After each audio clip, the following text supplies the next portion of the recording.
cheio de religiões bastante extremistas, né? Então a gente tem provavelmente esse nosso essas tendências de ter o culto exterior, né? Senta no passe e fica, né? Vai dar uma passagem, vai lá e senta assim, tipo lá Chico Xavier, né? Ou daqui a pouco começa, não sei, a gente desenvolve esses maneirismos, né? Que é muito em relação ao culto exterior. Se a gente dá uma limpada, passar a vassoura, o que sobra, né? Tira todas as nossas manias, o nosso jeito de começar, até o jeito de começar a orar. Eu começo sempre assim, obrigado, Senhor. Quando eu digo obrigado, Senhor, eu nem estou pensando obrigado, Senhor. Só lá no meio parece que eu já começo a engatar, né?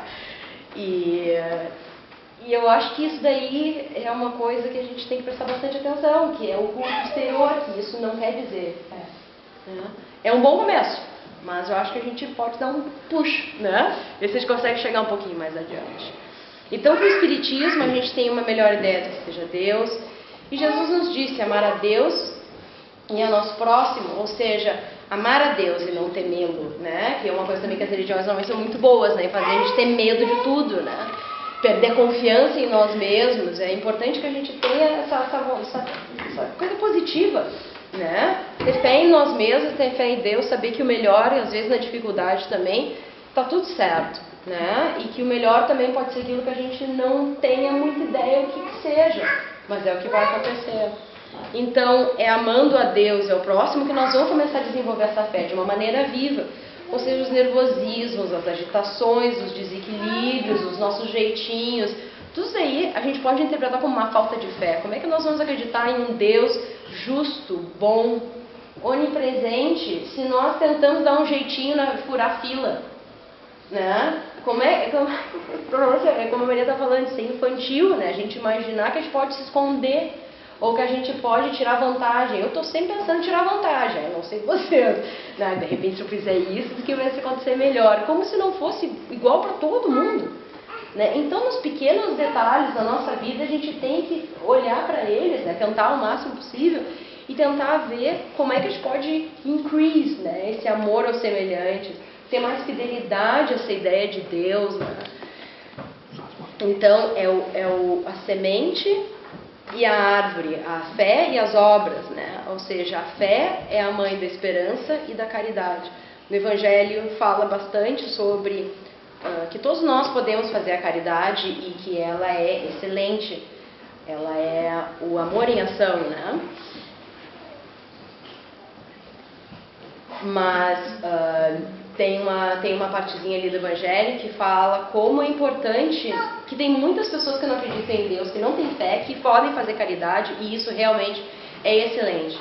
Mas quando nós começarmos a olhar para aquelas pessoas que transformaram a sua vida em caridade e amor puro, eu não consigo lembrar de nenhuma que não tenha algum tipo de fé. Então eu acho que sim, todos nós podemos fazer a caridade qualquer religião, sendo ateus ou realmente, mas aquele push, né, que a fé dá para ter vontade, entender a caridade, não tem igual. E a esperança também é saber que a senhora aquela lá do evangélica ia entrar na prisão, não sei lá eu o que estava passando na cabeça dela, mas ela achou que valia a pena, mesmo correndo risco, ela achou que valia a pena porque ela acreditava em uma coisa maior. Então, não acredito que a mensagem aqui seja para que nós comecemos a largar todos os nossos pertences, viver uma vida missionária ou tentar ir para os extremos, né? Que Jesus não nos pediu, no Evangelho também diz que o nosso sacrifício de hoje não é o sacrifício de ir para a arena, que nem os cristãos lá do início, né? É o sacrificar o nosso orgulho, sacrificar a nossa vaidade, sacrificar o personalismo, né? Preferir uma pessoa do que outra, sacrificar nosso egoísmo, né? A nossa vontade de querer tudo para nós. Então, a verdadeira fé se manifesta nas ações, caridade, que é o amor em ação, né? Basicamente é isso. A gente vê a vida de Chico Xavier, é o amor em ação. Cada instante ele usou para o trabalho. E tantos outros exemplos, né? Então, a fé ativa, né? Aí eu já falei para vocês essa mensagem.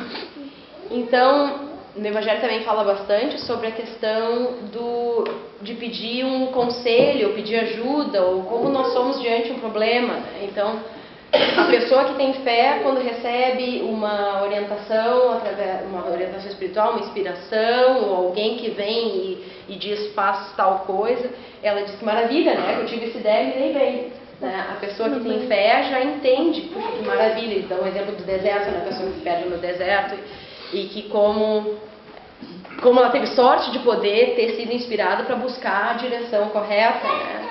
Então, esses 3 steps, né? Orar, tentar perceber o conselho, ou seja, a gente tem que estar aberto também, não adianta só orar, virar as costas e ir embora. E agir.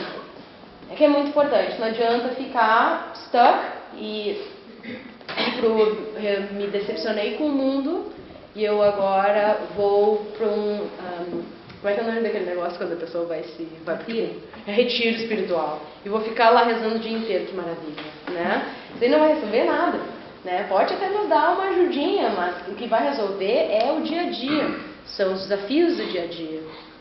Então, a conclusão, que a fé é um potencial humano, ou seja, é uma conquista do espírito, é uma coisa que a gente vai ter que lutar muito para desenvolver isso em nós. E se a gente lutar por isso de uma forma consciente, melhor ainda, porque pode ser pela dor ou pelo amor. Então pode ser uma fé desenvolvida de uma forma bacana, mas muitas vezes a fé tem que ser desenvolvida através da dor. No livro Céu e Inferno, eu estava lendo ontem, estava falando de um exemplo de um espírito que ele estava em muita dificuldade. Ele tinha uma filha que era um pouquinho mais avançada espiritualmente. E os espíritos que estavam coordenando essa questão da mensagem e tal, disseram para o grupo do Kardec para que eles rezassem por esse espírito, que eles orassem por ele, porque ele precisava muito da oração. Como a fé que se manifesta pela oração ajuda, né? Então a gente vê no livro Céu e Inferno um exemplo excelente.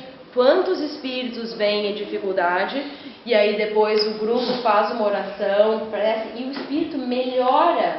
O espírito é absolutamente perturbado, já tem condições de falar, né? Como isso, que eu falei pouquíssimo sobre a prece hoje, mas como a fé pode se transformar em um recurso ativo, né? Nosso magnetismo pode se multiplicar muito mais, né? E sobre a fé em nós mesmos e a fé em Deus, que as duas são muito importantes, e eu pessoalmente tenho esse desafio na minha vida, que é melhorar a fé em mim mesmo, botar a cara para bater e tentar vencer o orgulho, que muitas vezes a gente não querer se expor, obrigada, quer dizer que é o orgulho, né, de não ter vontade de né, fazer feio, né, canalizando nossas energias para que possamos agir e trabalhar de acordo com a vontade de Deus, ou seja, tentar pensar no que o Espiritismo nos traz, a bênção da fé racionalizada, né?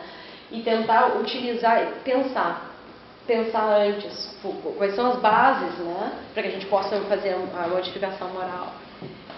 E a boa notícia é que todos nós chegaremos à condição de pessoas de fé, porque está escrito na lei, nós temos que progredir, nós vamos ter que chegar lá.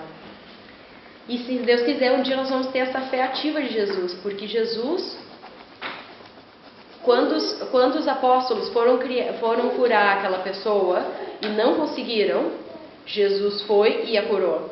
Ou seja, naquele caso especial, não era a pessoa o problema, era a falta de fé dos apóstolos.